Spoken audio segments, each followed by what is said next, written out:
સાહેબ આ પોલીસ વાળા છે જે આજકાલ 151 કરીને લોકોને અટકાયત કરી દે છે, 24 કલાક માટે ગેરકાયદેસર સાહેબ અટકાયત કરે છે, ત્યાં અંગે સાહેબ આપણે કોઈ કાર્યવાહી કરવી હોય એના ઉપર તો શું કરવું જોઈએ સાહેબ? કરી શકાય ને, ઇનલીગલ કસ્ટડી કહેવાય.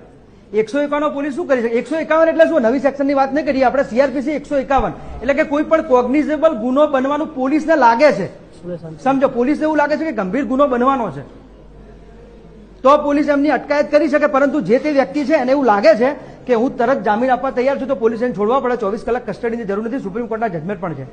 પણ પોલીસ 151 થી બધાને ડરાવે. ધારો કે તમે એફઆઈઆરમાં આગોતરા લઈને જામીન આપો ને તોય પોલીસ કે 151 કરવા પડશે, આવું કહે છે? તો આવું કરી જ ના શકે. કહેવાનું પીએન કે ભાઈ શાંતિ રાખો, ના કરી શકો, કાયદો બતાવવાનો. તો પોલીસ સ્ટેશનમાંથી એમને જામીન મળી શકે? 151 તો 151 ઇઝ નોટ ક્રાઇમ. 151 કોઈ ગુનાની કલમ નથી, પણ કોઈ કોગ્નિઝેબલ ગુનો બનવાની ભીતિ છે. પોલીસને એવું લાગે છે કે ભાઈ શું વ્યક્તિ રસ્તા ઉપર જશે, તલવાર છે એના હાથમાં અને 4-5 માણસોને કાપી નાખશે તો એને પકડી શકે પોલીસ. પણ એ વ્યક્તિ તરત જામીન આલે ને તો તાત્કાલિક એને છોડવો પડે. પોલીસ સ્ટેશનમાં? યસ, પોલીસ સ્ટેશનમાં જ છોડવો પડે.